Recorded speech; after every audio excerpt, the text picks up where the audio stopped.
본 방송에서 제공하는 부동산 정보는 투자 판단에 대한 조언입니다. 방송에서 제공하는 부동산 물건의 가치, 가격 상승 및 가격 하락에 대해서는 방송사에서 보장하지 않습니다. 헤드라인 뉴스입니다. 정부가 서울 강남 3구와 용산구를 제외한 수도권 전 지역의 부동산 규제 지역을 해제합니다. 서울 전역과 경기도 4개 지역만 남겨두고 규제 지역을 푼 지 54일 만에 추가 해제하는 것으로 민간택지 분양가 상한제 적용 지역도 강남 3구와 용산구를 빼고 전부 풀었습니다. 거래가 급감하고 서울을 비롯한 수도권 전반의 집값이 빠르게 하락하면서 실수요자의 주택 거래마저 어려워지자 부동산 경착륙을 막기 위한 조치로 풀이됩니다. 지난해 12월 발행된 주택가격 상승이 출산율 하락에 미치는 동태적 영향 연구에 따르면 집값이 1% 이상 상승할 경우 그 영향이 7년까지 이어져 합계 출산율이 향후 7년간 약 0.014명 감소할 수 있는 것으로 나타났습니다. 주거비용 부담 증가로 출산을 미룬다는 것으로 풀이됩니다. 아파트 가격이 연일 역대급 하락폭을 경신하는 가운데서도 대형 아파트들은 강세를 보이고 있습니다. 하락장을 뚫고 일부 단지에서는 신고가 사례도 나오며 공급 자체는 극소량인 반면 수요자들이 초고액 자산가들인 덕에 금리와 무관하게 안전자산으로 자리하고 있습니다. 지난 3일 국토교통부 실거래가 공개 시스템에 따르면 서울 서초구 레미안 퍼스티지 전용 면적 222제곱미터는 지난해 11월 84억 원에 중개 거래됐습니다. 동일평형의 직전 최고가는 지난해 3월 80억 원이었습니다.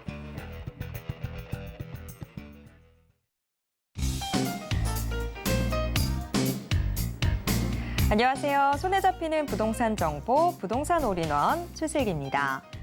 정부가 주택시장 경착륙을 막기 위한 카드를 준비하자 시장은 반색하고 있습니다. 규제 해제 지역의 중개업소에서는 차분함 속에서도 사뭇 들뜬 분위기마저 엿보였는데요. 정부의 결단에 시장을 떠난 실수요자들이 돌아올지 주목되고 있습니다.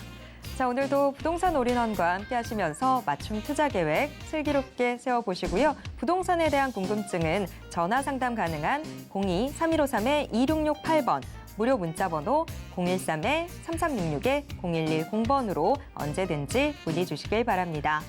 부동산 올인원 생방송은 지금 유튜브로 함께 하실 수 있습니다. 유튜브에서 서울경제TV 검색하신 후에 실시간 스트리밍 방송으로 함께 해주세요. 참고로 본 방송에서 제공해드리는 정보는 투자 판단에 대한 조언일 뿐 해당 부동산의 가치와 수익률을 보장하진 않습니다. 또 서울경제TV, 서울경제신문은 당사의 브랜드입니다. 최근 당사를 사칭하는 피해가 크게 늘고 있습니다. 이에 따른 시청자 여러분들의 각별한 주의 부탁드립니다. 자, 그럼 부동산 올인원 지금 시작합니다.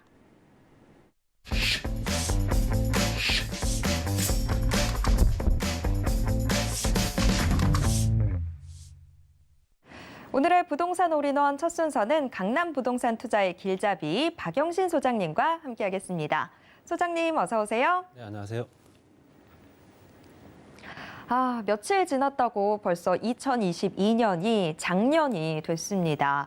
그런데 과거를 잊은 사람에겐 미래도 없다라고 하죠. 이 과거를 알아야 부동산 시장도 제대로 파악을 할 수 있을 텐데요. 그래서 박영신 소장님이 2022년 부동산 시장 분석 및 2023년 부동산은 이라는 주제로 강의 준비해 주셨다고 합니다. 어떤 내용인지 지금부터 들어보겠습니다.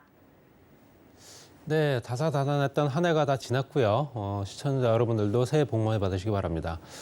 올해 이제 부동산 시장이 시작됨과 동시에 아시다시피 부동산과 관련된 규제들이 전격적으로 다 폐지됐다라고 봐도 무방합니다.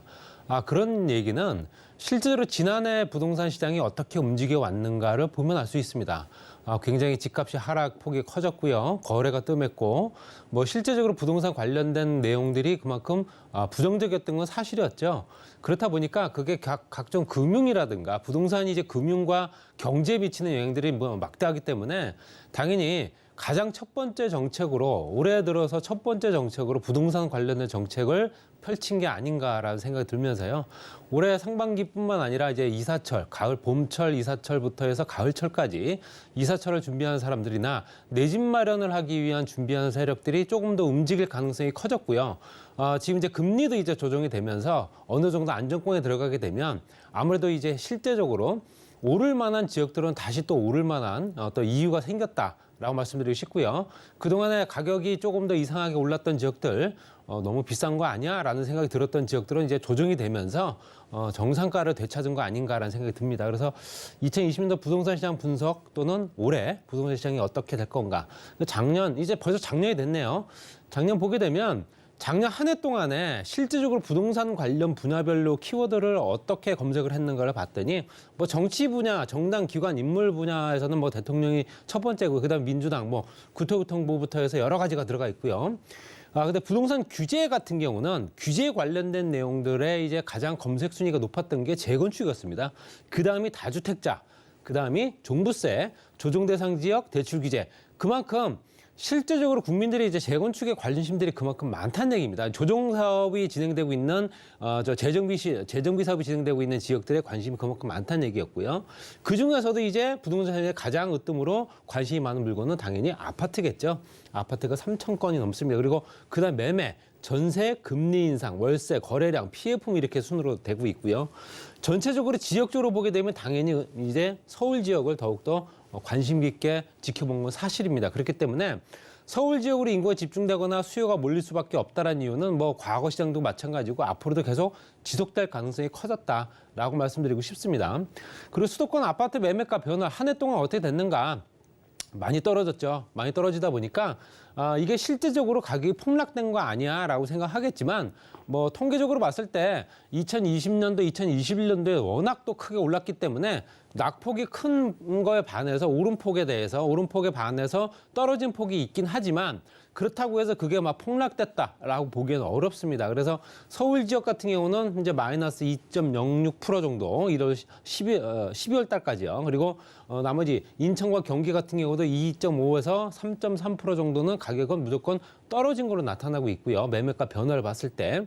또 이제 지방이라든가 뭐 현재 기타 지방 세종까지 따졌을 때도 지방 아파트 매매가 변화를 추세도 거의 1에서 2%대 수준으로 지금 떨어진 걸로 통계가 나와 있는 겁니다. 그래서 전체적으로 보게 되면 이런 것들이 현재 실제적으로 빠르게 떨어진 시점이 이제 8월 달부터 해서 9월, 12월 달까지 좀 떨어진 편이고요. 그때부터 거래량이 줄기 시작하면서 그때부터가 또 금리 인상이 또 급격하게 가속화됐던 시기입니다. 그렇기 때문에 당연히 이제 많이 줄어든 상황이다 말씀드릴 수 있고요.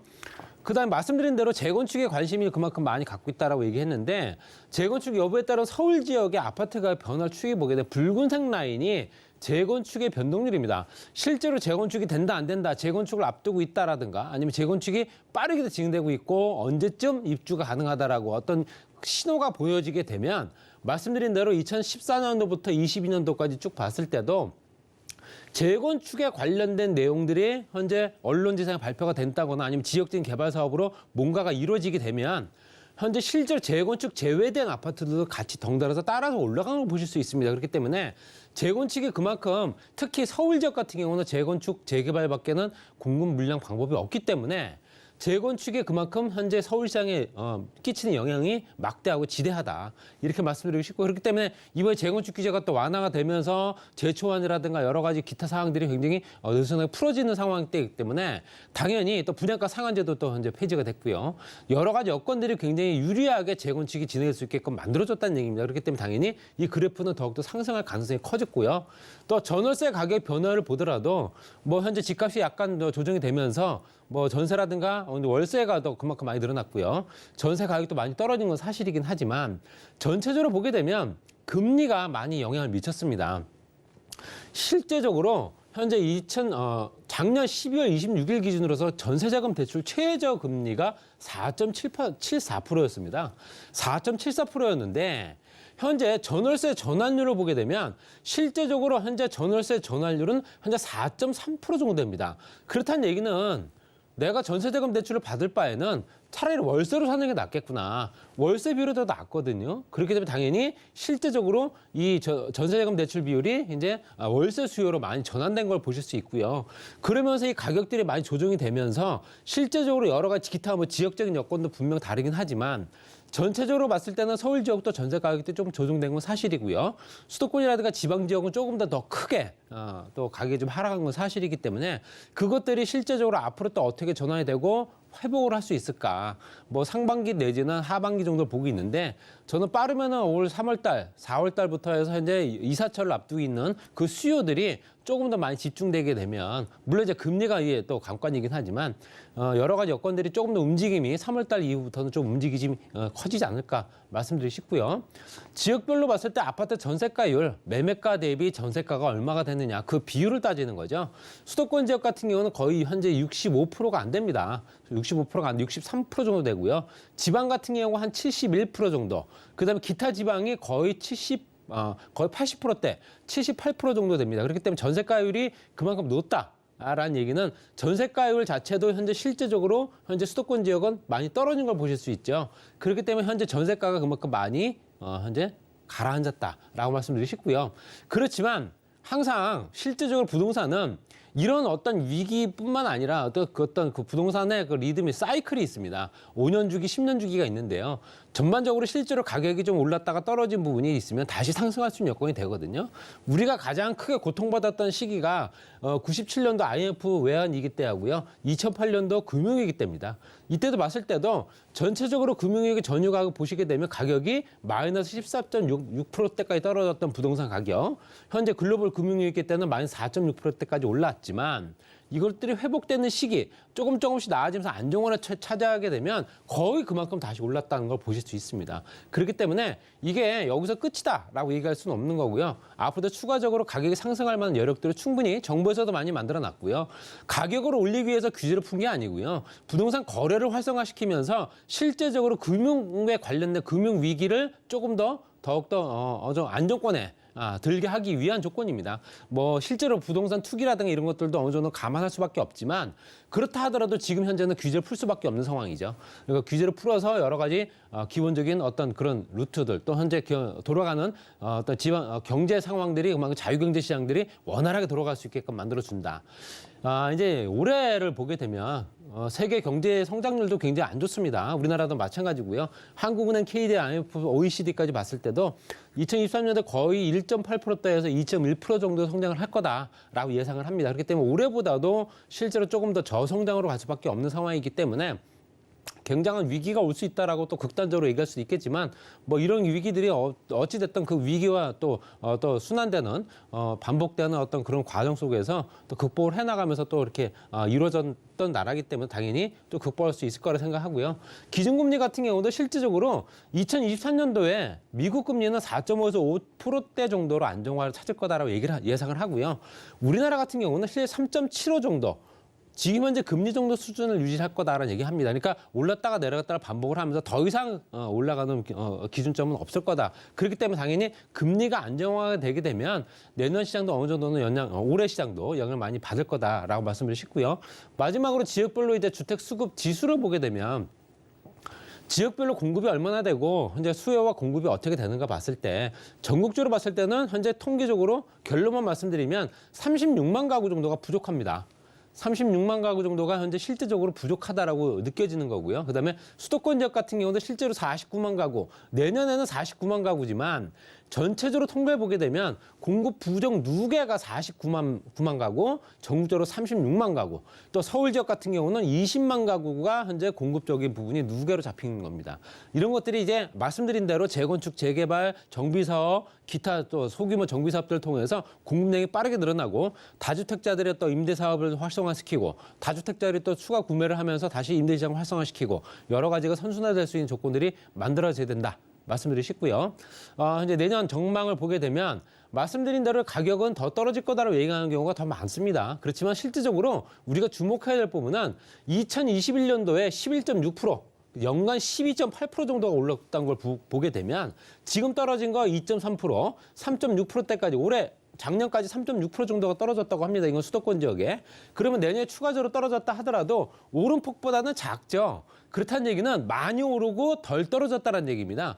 그만큼 떨어져야 된다는 얘기가 아니라 그만큼 충격은 덜 할 수 있다라고 말씀드리고 싶은 거고요. 서울 지역도 마찬가지고요. 그다음에 이제 서울 지역은 5.6에서 6.5% 올랐고 아파트 실제적으로 서울 지역이 현재 8%대까지 2021년도에 연간 올랐던 부분에 2.9에서 4.3% 정도. 지방 같은 경우는 마찬가지로 그렇게 움직이고 있기 때문에 지방시장은 조금 마이너스로 돌아서는 가능성이 더 많아지기 때문에 실제적으로 여러 가지 시장들 봤을 때 지방 지역이나 수도권 지역들, 외곽 지역들의 이 기이하게 가격이 올랐던 지역들, 이런 지역들이 조정이 될 수밖에 없는 건 사실이고요. 그다음에 현재 강남, 소초, 송파, 그다음에 용산만 남겨두고 규제가 다 풀렸단 말입니다. 그렇기 때문에 강남, 소초, 송파, 용산 쪽으로 또 수요가 또 현재 몰릴 가능성이 커졌다는 얘기입니다. 그만큼 이 지역적인 여건들이 그만큼 다르다라고 말씀드리고 싶고요. 여러 가지 경제 상황들이 안 좋아지고 또 이제 부동산 규제가 풀리긴 했지만 바로바로 효과가 나타나지 않겠지만 그래도 실제적으로 상반기부터 조금씩 움직임이 보이지 않을까 이렇게 말씀드리면서 가격 안정세라든가 또 실제적으로 내 집 마련하는 데도 요건들이 충분해졌기 때문에 내 집 마련 기회를 이번 기회에 한번 잡아보실 필요가 있지 않을까 이렇게 말씀을 정리하겠습니다.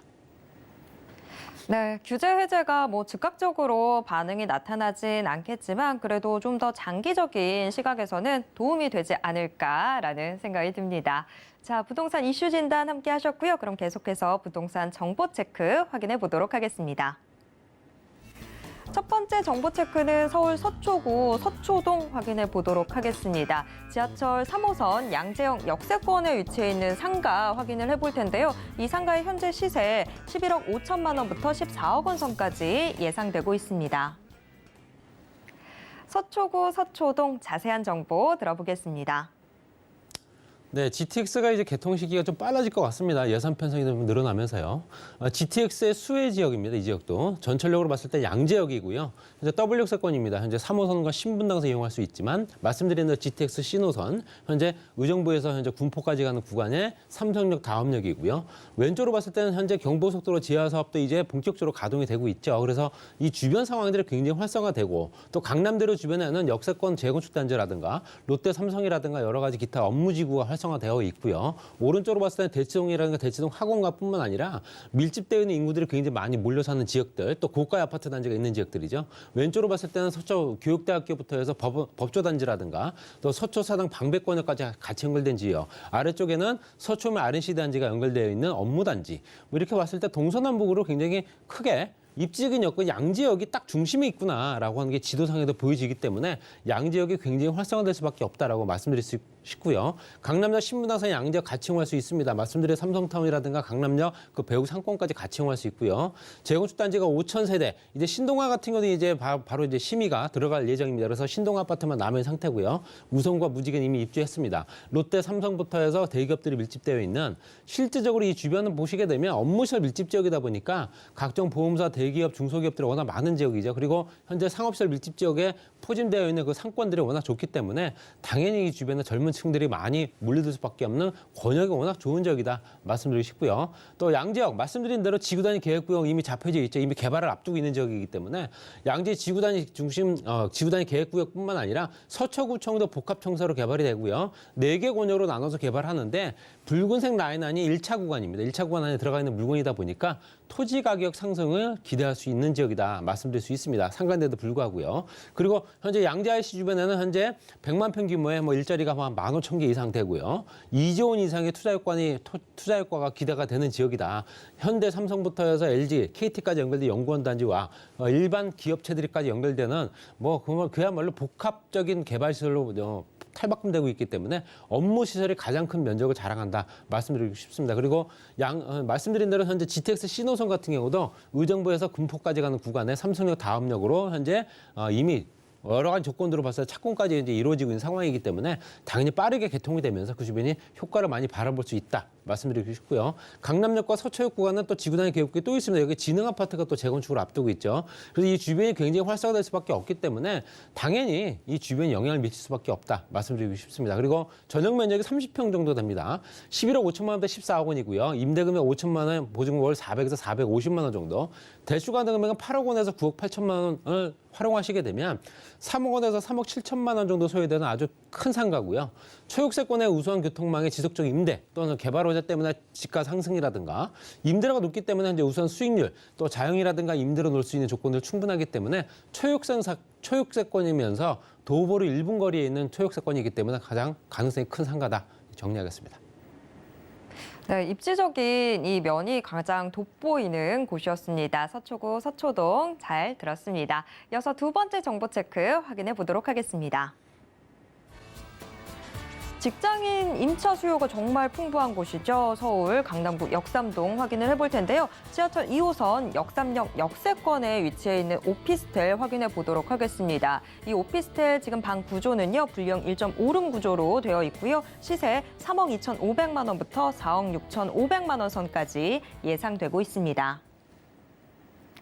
강남구 역삼동 자세한 소개 들어보겠습니다. 네, 이번에 테헤란로입니다. 테헤란로에 현재 전철역으로는 역삼역과 강남역 이용하실 수 있고요. 신분당서까지 같이 이용할 수 있기 때문에 뭐 트리플 역세권이다 봐도 무방합니다. 딱 중간에 위치해 있습니다. 도보로 한 3, 4분 정도 거리밖에 안 되고요.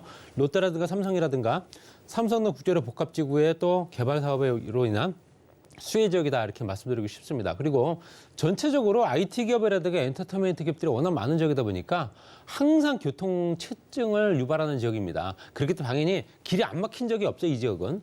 IT 기업과 엔터테인먼트 젊은 직장인들이 워낙 많고요. 또 현재 젊은 여성 직장인들이 많습니다. 엔터테인먼트 기업이라든가 IT 기업 같은 경우에 젊은 2030 직장인들이 많을 수밖에 없기 때문에 혼자 사는 인구 비율이 가장 높은 지역, 소형 오피스텔이면서 주차 편리하고 깨끗한 건물에 거주하고 싶은 또 전철역과 가까운 또 생활 권역 자체가 워낙 좋은 이런 것들을 원하기 때문에 당연히 입적인 여건이 상당히 우수하고요. 주변의 집가는 테헤란로다 보니까 상업지역이 있습니다.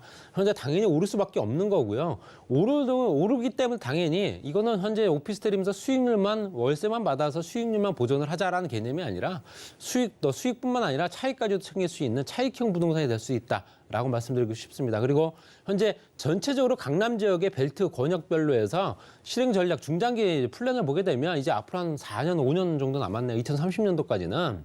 강남과 역삼, 선릉, 삼성까지 연결된 벤처산업벨트 가장 중심축이고요. 거기에 신사, 노년부터 양재까지 또 압구정 로데오부터 하기역까지 연결된 거는 각 지역에 맞게 특성화된 상업 의료라든가 한류 관광 또 현재 마이산업벨트 아니면 벤처, 의료 R&D 뭐 이런 것들이 연결된 지역입니다. 그렇게 당연히 가장 중심권역에 있기 때문에 그만큼 인구가 더욱더 집중될 수밖에 없다라고 말씀드리고 싶고요. 센터필드라고 하는 르네상스 호텔의 복합 사업이 이미 끝났습니다. 여기에는 업무 숙박시설 외에 업무실이 별도로 만들어졌기 때문에 직장인들이 늘어난다. 직장인들이 늘어나면서 이 주변에 수요가 그만큼 폭증하고 있기 때문에 그로 인한 또 임차 수요가 늘어나고 있다. 이렇게 말씀드리고 싶고요. 삼성동 국제로 복합지구는 실질적으로 현대자동차가 한창 공사가 진행 중에 있고요. 호텔, 판매시설, 오피스부터 해서 공연장까지 같이 만들어집니다. 거기에 탄천부터 송파, 거기 한강 정비공업까지 같이 들어가서 무역센터와 현대자동차 중심으로 해서 그 주변 영동대로 통합 개발을 통해 지하 공간 개발까지 같이 진행되고 있지. 이게 GTX 노선입니다. GTX A 노선, C 노선, 그다음에 실제적으로 KTX 공영 구간이라든가 SRT 뭐 이런 것들이 같이 연결되기 때문에 그야말로 복합 환승센터가 만들어지기 때문에 지하 6층까지 개발을 합니다. 거기에 남북급행철도라든가 아니면 또 인구 이동, 또 현재 이동 인구가 워낙 많아지기 때문에 당연히 주변의 상권도 굉장히 활성화될 거고요. 더욱더 많은 유동 인구가 늘어날 수밖에 없는 지역이다. 이렇게 말씀드리고 싶습니다. 그리고 현대자동차와 롯데치선까지 연결되어 있는 테헤란로브에는 실제적으로 이제 업무지구인데요. 업무지구에는 기본적인 용적률이 있습니다. 상업지역이기 때문에 용적률이 600에서 800까지, 220에서 250까지 늘어나는 용적률 상향 효과도 있기 때문에 이런 것들이 토지 가격에 그만큼 영향을 많이 미치지 않을까 이렇게 말씀드리고 싶습니다. 가격은 3억 2,500만 원부터 4억 6,500만 원까지 부가세는 별도입니다. 그리고 2억 8천만 원에서 4억 원 정도의 전세가가 현재 형성돼 있고요. 4,500에서 6천만 원 정도 투자 가능합니다. 소액입니다. 그리고 임대금은 2천만 원 보증금을 110에서 140, 대출 가능 금액을 2억 2천만 원에서 3억 2천만 원 정도 잡게 되면 8,500에서 1억 2,500만 원 정도 소요되는 물건입니다. 테헤란로 직장인 밀집 지역의 임차 수요, 그로 인해서 또 집가 상승, 또 현재 높은 수익률, 노후 생활 보장, 여러 가지 여건들이 여러 일석삼조 이상의 효과를 나타낼 수 있는 그야말로 테헤란로의 초역세권이기 때문에 투자를 망설일 이유가 없는 지역이다. 이렇게 정리하겠습니다. 네, 정말 여러모로 주목하면 좋을 곳이네요. 강남구 역삼동 소개 잘 들었습니다. 박영신 소장님이 2023년 부동산 투자 유망 지역 분석이라는 주제로 1대1 대면 세미나와 지금 상담도 진행을 해주신다고 합니다. 참여 원하시는 분들은요, 02-3153-2668번으로 문의 주시길 바랍니다. 오늘 알찬 정보 소개해 주신 박영신 소장님과는 여기에서 인사 나누도록 하겠습니다. 소장님 고맙습니다. 방금 만나보신 부동산 정보 체크는 네이버 TV의 센TV, 부동산 사람들을 통해서 다시 보실 수 있습니다. 지금 화면으로도 한 번 더 정리해 드릴게요.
부동산 시장을 올바르게 이해하기 위해선 정확하고 빠른 정보는 필수일 텐데요. 오늘도 부동산 올인원과 함께 하시면서 부동산 시장의 최신 정보 모두 확인해 보시길 바랍니다. 자, 부동산 올인원 이번 순서는 매너 메이크스 부동산. 자, 부동산계 매너 잡으러 오셨습니다. 부동산계 킹스맨 김대진 이사님과 함께 하도록 하겠습니다. 이사님 어서 오세요. 네, 안녕하십니까. 네, 안녕하십니까. 네. 네, 오랜만에 뵙습니다. 자, 오늘 이제 서울경제를 통해서 이제 또 이슈 진단이라든지 또 여러 가지 지역들, 또 알찬 지역들을 좀 설명해드리기 위해서 다시 한번 또 이 자리에서 섰고요. 또 앞으로도 서울경제TV, 네, 센TV를 이용하면서 저희가 보다 이제 2023년도 그 이후의 부동산 시장에 대한 체크라든지 그 이후의 전망들 알차게 알려드리는 시간 갖도록 하겠습니다. 네, 올해 연초부터 지금 정부가 다방면에서 부동산 규제 해제 방침들을 발표를 해주고 있는 상황인데요. 자, 그런 만큼 지금 이 연초의 이슈들 좀 잘 체크를 해봐야 될 것 같습니다. 그래서 오늘 김대진 이사님이 2023년 1월 부동산 시장 이슈는 이라는 주제로 강의를 준비해 주셨다고 합니다. 어떤 내용인지 지금부터 들어보겠습니다. 네, 제가 뭐 매주마다 어떻게 보면은 이제 월 단위나 주 단위별로 가장 부동산의 이슈가 되는 내용들을 조금씩 정리를 해서 제가 이렇게 좀 간략하게 좀 설명을 드리고자 하는데요. 이런 이슈에 대한 얘기들을 좀 들어보시면서 좋은 내용들은 앞으로의 부동산 시장이라든지 정책적인 부분들이 어떻게 변해가는지 또는 그에 따라서 사실 이 정책이라고 하는 부분들이 굉장히 이 가격적인 부분들에 가장 큰 영향을 많이 미쳤었던 것처럼 우리가 정책적인 부분들을 항상 체크를 하시고 가셔야 됩니다. 그래서 내가 어떤 세금 혜택을 또는 어떤 비과세 혜택을 받을 수 있는지 또는 어떻게 비과세 혜택을 받기 위해서는 또는 세제 혜택을 받기 위해서는 어떠한 포지션을 취해야 되는지 이런 부분들도 꼭 체크를 해보셔야 되기 때문에 가장 중요하다고 판단이 됩니다. 자, 그래서 오늘은 2023년도 이제 새해가 밝았기 때문에 1월 달 첫 번째 이슈 체크를 좀 이어가 보도록 하겠는데요. 일단 첫 번째 이슈는 이제 성수에 대한 얘기입니다. 네. 용산 옆에 성수 다 아실 겁니다. 강남 위에도 있고요. 이 성수동 일대가 이제 또다시 이제 그 용산이라든지 여의도라든지 강남권에 비해서 보다 많은 일자리 업무타운이 생기는 지역으로 거듭나게 됩니다. 자, 일단 성수동 같은 경우에는 향후 5년간 약 66만 제곱미터의 업무 시설들을 공급하겠다라고 하는 얘기가 발표가 되었고요. 보시는 것처럼 2022년도에서부터 2026년도까지 계속해서 계단식으로 상승할 예정입니다. 자, 도심이라든지 이제 강남 그리고 여의도 권역에 이어서 서울의 주요 업무타운으로 탈바꿈이 되는 그런 이슈가 있는 곳이다라고 하는 거. 성수동 누구나 다 알고 있는 지역이면서 누구나 다 갖고 싶은 지역이었습니다. 하지만 앞으로 점점 이 지역에 대한 미래 발전 가치가 남다르게 변해간다라고 하는 거 참고하시면 좋을 것 같고, 네, 성수 권역에 이제 국내뿐만 아니라 국외에 이런 기업들도 많이들 들어올 예정입니다. 뭐 예술이라든지 뭐 패션 그리고 스타트업 이런 기업들이 앞으로 추가적으로 계속해서 입주할 예정이다 보니까 과거에 강남에 2차, 3차 산업의 고부가 가치 산업이 집중되면서부터 그 지역 일대의 부동산 가격이 상승했었던 것처럼 성수동 일대도 마찬가지로 네, 용산 못지 않은 강남 못지 않은 지역으로 탈바꿈이 된다라고 하는 거 참고하시고 기억해 두시길 바라겠습니다. 자, 그리고 두 번째는 이제 대출에 대한 얘기인데요. 사실 이 굉장히 지금 현재 주택담보대출이라든지 뭐 전세자금 대출, 기타 등등의 대출 금리가 상당히 고금리로 올라가게 되면서 여러 가지 서민 경제뿐만 아니라 여러 가지 경제 기반적으로 상당히 어려운 시장을 겪고 있는 건 사실입니다. 하지만 이제 2023년도 특례 보금자리론이라고 하는 것들이 새롭게 나타날 수가 있는 부분인데 앞으로 주택담보대출이라든지 이런 전세자금 대출 이런 부동산에 필요한 대출을 받으시는 분들한테는 상당히 유용한 정보가 되지 않을까 싶습니다.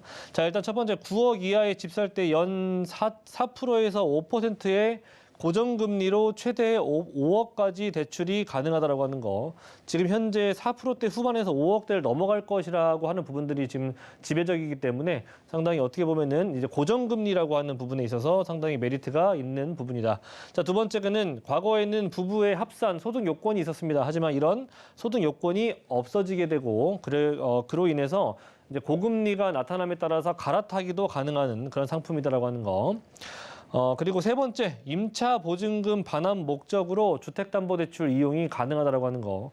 지금 현재 임차 보증금, 전세 보증금을 내주지 못해서 여러 가지 어려움을 겪고 계신 분들이 많습니다. 그런 분들이 이런 주택담보대출을 이용을 해서 상당히 어떻게 보면은 물론 뭐 2%, 1%대의 금리에 비하면 높은 금리이긴 하겠지만 지금 현재 나타나고 있는 금리에 비하면 상당히 메리트가 있는 그런 고정금리라고 하는 부분에 인해서 이런 주담대를 이용해서 일단은 세입자에게 전세보증금을 내어줄 수 있다라고 하는 그런 부분들이 어떻게 보면은 용이한 부분이지 않을까 싶습니다.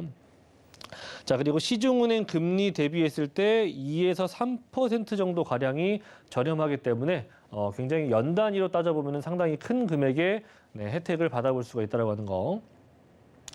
자, 그리고 세 번째입니다. 네, 중과세, 이제 종부세에 대한 부분들이 중과에 대한 부분들이 이제 완화가 되는 부분들인데요.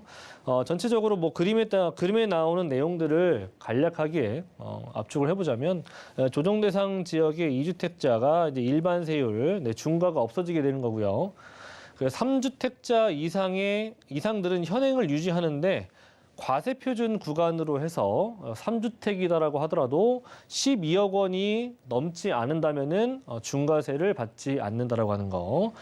그리고 기본 공제가 또 상당히 크게 종부세 역할에 가장 큰 비율이 적용이 되는데요. 기본 공제에서 가장 크게 또 변화가 일어납니다. 지금 1주택자 같은 경우에는 9억에서 11억으로 일단 변경이 됐고요. 11억에서 12억 원으로 한 단계 더 업그레이드가 됩니다. 자, 그리고 다주택자 같은 경우에는 지금 현재 현행 6억 원이죠. 공제되는 금액이 6억 원에서 9억 원으로 변경이 되고요. 자, 그리고 부부 공동명의 일단 종부세는 인별과세이기 때문에 부부이기 때문에 인당 9억 원씩 합해서 총 18억 원의 종부세 계산하실 때 공제가 된다라고 하는 거 참고하시면 될 것 같습니다. 자, 그리고 마지막으로는 이제 국토부 임대사업자 제도에 대한 그런 제도 개편이 이루어질 예정인데요. 뭐 오늘도 좀 많은 얘기들이 나왔습니다. 이제 서울의 용산이라든지 강남 그리고 주요 업무지 강남 3구와 용산구를 제외한 나머지 지역들은 이제 규제가 해제될 예정을 앞두고 있죠. 그 이전에 정부 같은 경우에는 이제 1월 중으로 등록임대사업자 혜택에 대한 제도 개편이 이루어지게 될 예정이고요. 가장 큰 부분들은 이 세금 공제 혜택이 상당히 크게 부활할 예정이다라고 하는 거. 자, 두 번째 소형 아파트 중심 지금 현재 이 주택임대 사업자는 소형 임대 아파트라고 표시되어 있는 등기부상의 아파트라고 되어 있는 것들은 주택임대 사업자 혜택을 받아볼 수가 없었고 등록 또한 되지 않았습니다. 하지만 소형 아파트 중심으로 이제 주택임대 사업자 등록이 부활할 수 있다라고 하는 거. 그에 따른 또 세제 혜택도 확대가 될 수가 있겠고요. 과거에는 이 아파트를 거의 뭐 투기 목적의 상태로 많이들 정부에서 인정을 했지만 앞으로는 이 현 정부는 투기가 아닌 이제 민간 임대주택 공급을 할 수 있는 그런 형태로 인정을 한다라고 하는 것으로 이제는 어떤 인식 자체가 좀 바뀌어가고 있다라고 하는 거. 자, 그리고 세 번째는 매매 시장의 급락. 이런 주택임대 사업자 부활 같은 경우에는 지금 현재 이렇게 거래가 되지 않고 세수 확보가 되지 않는 부동산 시장에서는 어찌 본다면 매매 시장의 급락이라든지 또는 부동산 경기 침체에 방어할 수 있는 기능들을 충분히 살릴 수가 있기 때문에 주택임대 사업자를 분명히 살려야 된다라고 하는 그런 목소리가 높고요. 네 번째 같은 경우에 등록임대 사업자의 임대료 인상. 임대료 인상, 상생 임대와 거의 비슷한 내용입니다. 임대료 인상 5%로 제한할 시에는 종부세 합산 배제가 세제 혜택에서 가장 큰 혜택이 되지 않을까라고 하는 그런 얘기들이 조심스럽게 나오고 있습니다. 사실 주택임대 사업자 혜택이 부활했을 때 우리가 가장 체크를 해보셔야 되는 가장 중요한 포인트가 뭐냐면 요 종부세 합산 배제거든요. 요 혜택들이 살아났을 때 우리는 필히 알고 투자를 임하시는 것이 좋다. 자, 마지막으로 미분양 이렇게 주택임대 사업자들이 혜택들이 계속해서 살아난다면 그리고 그렇게 된다면 미분양이라든지 또는 지역별로 국지적으로 좀 다를 수 있긴 하겠지만 급매물들이 없어질 수가 있는 그런 가능성 충분히 제기되고 있기 때문에 지금 현재 내 집 마련을 좀 고민하시는 분들은 꼼꼼히 살피셔서 지금 가장 어떻게 보면 좀 베스트하게 좀 조정이 되고 있는 부분이기 때문에 이런 지역들 호재라든지 입지 부분들을 꼼꼼히 따져서 내 집 마련에 조금은 좀 한 발 앞서서 남들보다는 빨리 움직여 보시길 바라겠습니다. 네, 부동산 이슈 진단 함께 하셨고요. 그러면 계속해서 부동산 정보 체크 확인해 보겠습니다. 자, 우선 첫 번째 정보 체크 서울 서초구 양재동부터 확인해 보겠습니다. 지하철 3호선과 신분당선 모두 이용할 수 있는 양재역 역세권에 위치해 있는 다세대 주택 확인을 해볼 텐데요. 방 구조는 원룸 형태로 나와 있습니다. 현재 시세는요, 3억 2천만 원부터 3억 3천만 원 선까지 예상되고 있습니다. 네, 서초구 양재동 자세한 소개 들어보겠습니다. 네, 양재동은 뭐 제가 과거에서부터 지금까지도 몇 년 동안 계속해서 얘기하고 있는 지역이죠. 강남 3구, 특히나 서초구 안에서도 어찌 보면 가장 저평가되어 있는 지역이면서 지역적으로 앞으로 호재들이 상당히 많은 지역이고 거기에다가 유동인구라든지 인구의 집중 현상이 나타날 수가 있는 지역 중에 하나입니다. 특히나 서초구에서 가장 저평가돼 있으면서도 불구하고 교통이 확증되는 부분들이 상당히 많은 곳이 가장 이 양재동이라고 하는 부분들이 저는 가장 큰 포인트가 될 수 있는 부분이겠고요.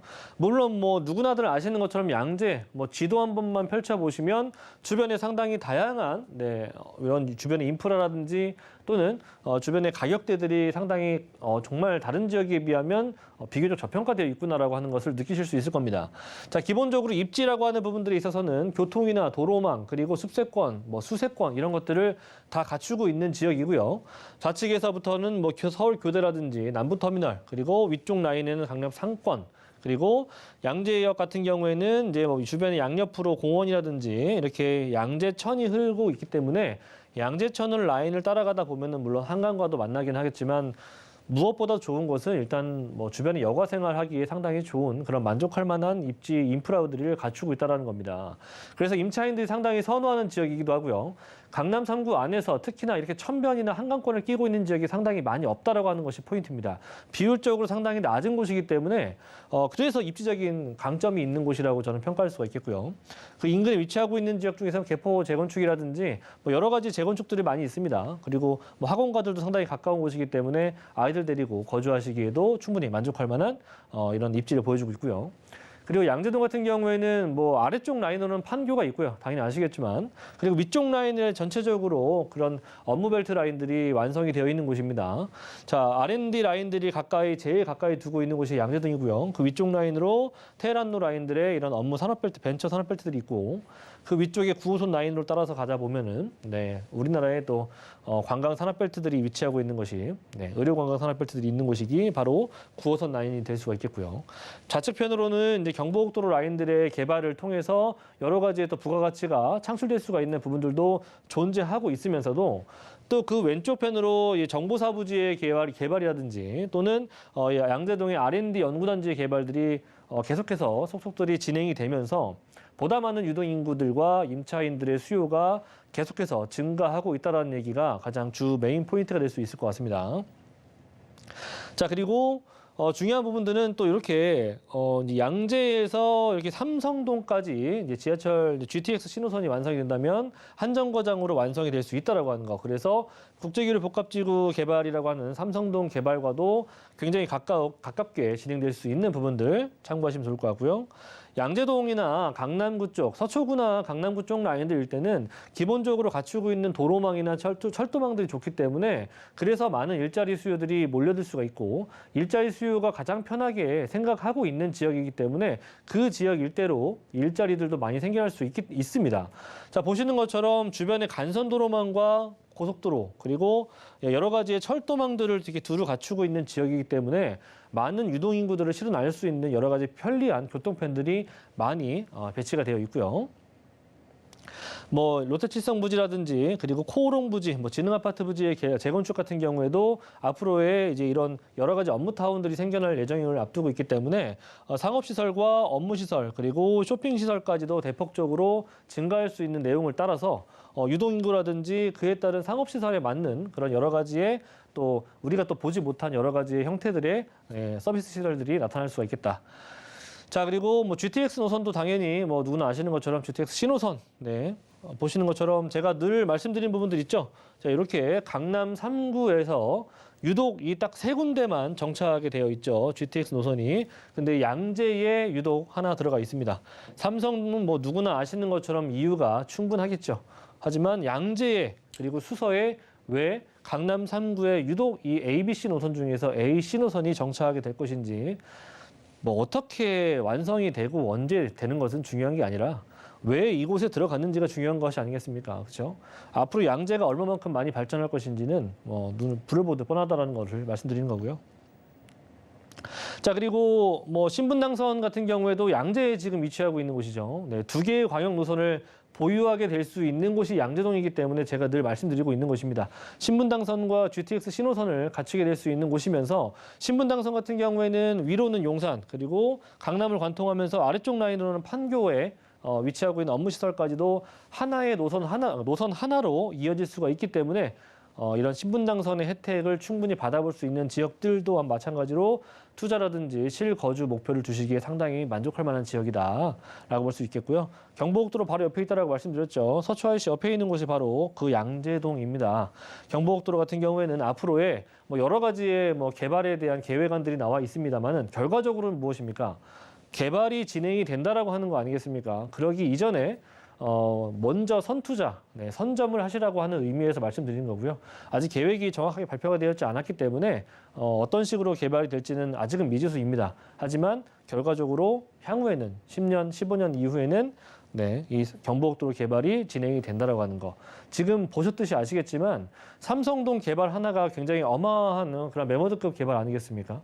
그 개발이 진행이 되면서 주변의 잠산대청 이외에 뭐 여러 가지의 지역들이 토지거래 허가제를 묶였었던 부분들 기억하실 겁니다.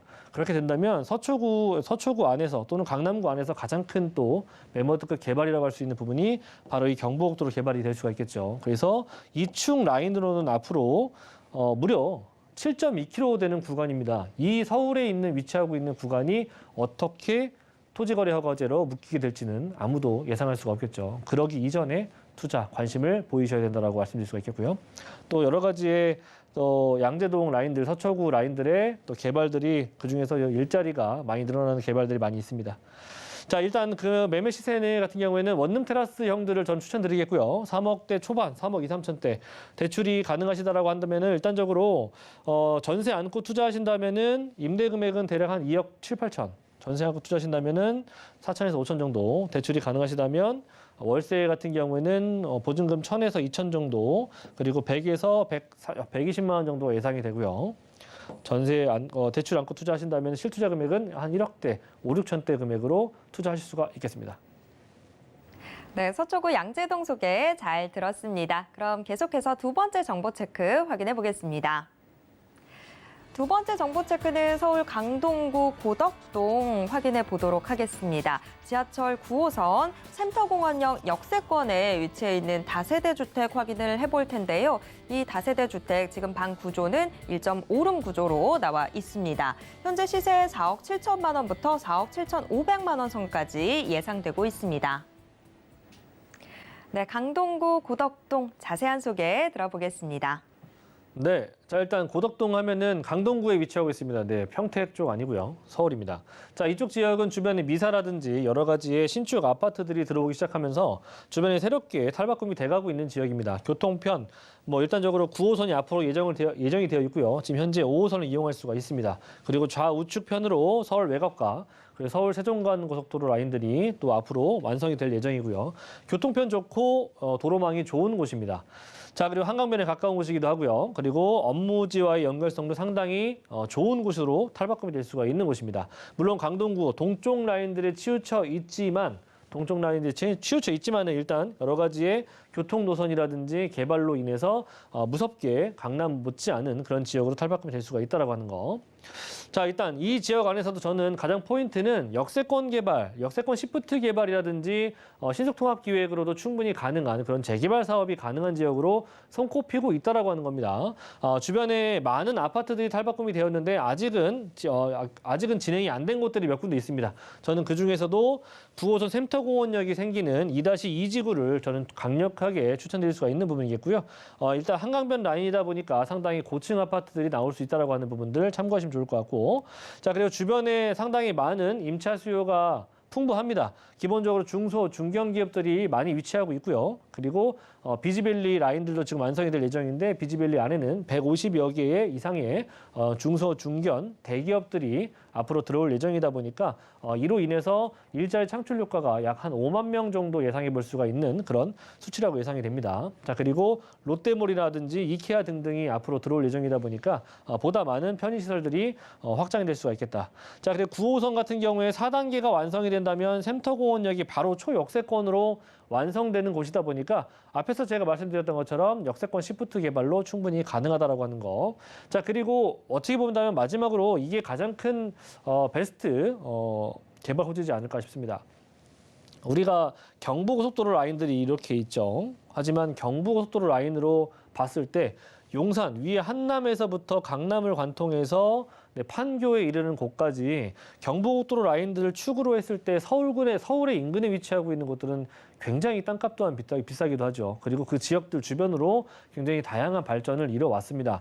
제2경부 라인들은 남구리RC에서부터 시작을 하는데 이렇게 고덕동을 라인들을 거쳐갈 예정입니다. 그래서 이렇게 경부고속도로 라인 옆으로 일단 세종시까지도 거의 다이렉트로 연결되는 그런 고속도로인데 상당히 빠른 고속도로가 될 수가 있겠고 완성이 된다면 첫 번째로 어떻게 보면 자율주행이 가능한 그런 고속도로로 탈바꿈이 된다고 합니다.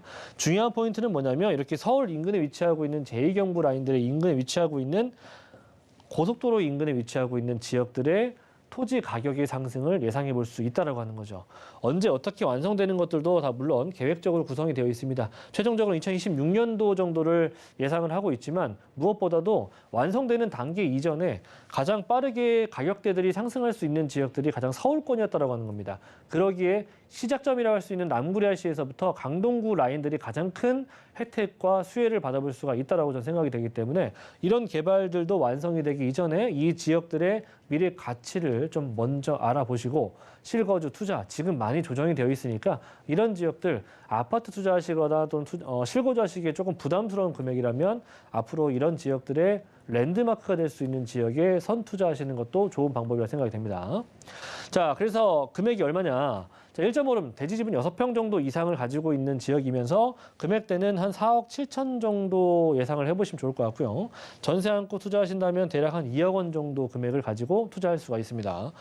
대출이 가능하시다면 월세 같은 경우에는 정말 없어서 못 나가는 지역이고요. 3천에 120만 원 정도. 그리고 대출이 가능하시다면 이 또한 마찬가지로 2억대 초반 금액을 가지고 투자할 수가 있는 지역입니다. 네, 강동구 고덕동 함께 확인해 봤습니다.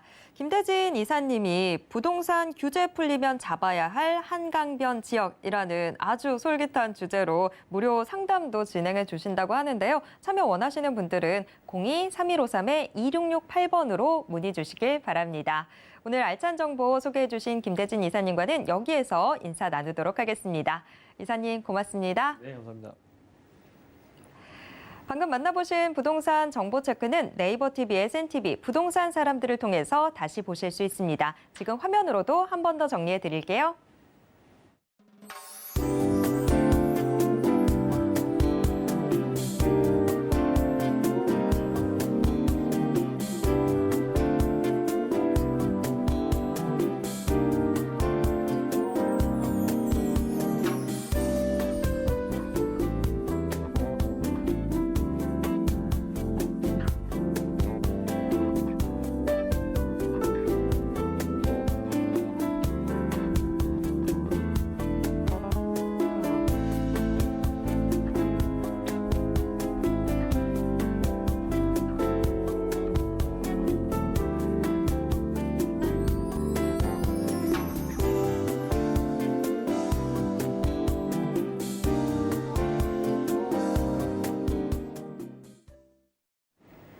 부동산 올인원에서 제공해드리는 정보는 투자 판단에 대한 조언일 뿐 해당 부동산의 가치와 수익률을 보장하진 않습니다. 또 서울경제TV, 서울경제신문은 당사의 브랜드입니다. 최근 당사를 사칭하는 피해가 크게 늘고 있습니다. 이에 따른 시청자 여러분들의 주의 부탁드립니다. 오늘 방송은 서울경제TV 홈페이지와 네이버 TV의 SNTV, 부동산 사람들을 통해서 다시 보실 수 있습니다. 방송이 끝난 후에도 남아있는 부동산 궁금증은 전화 상담 가능한 02-3153-2668번, 무료 문자번호 013-3366-0110번으로 언제든지 문의 주시길 바랍니다. 오늘 저희가 준비한 내용은 여기까지입니다. 시청해주신 여러분 고맙습니다.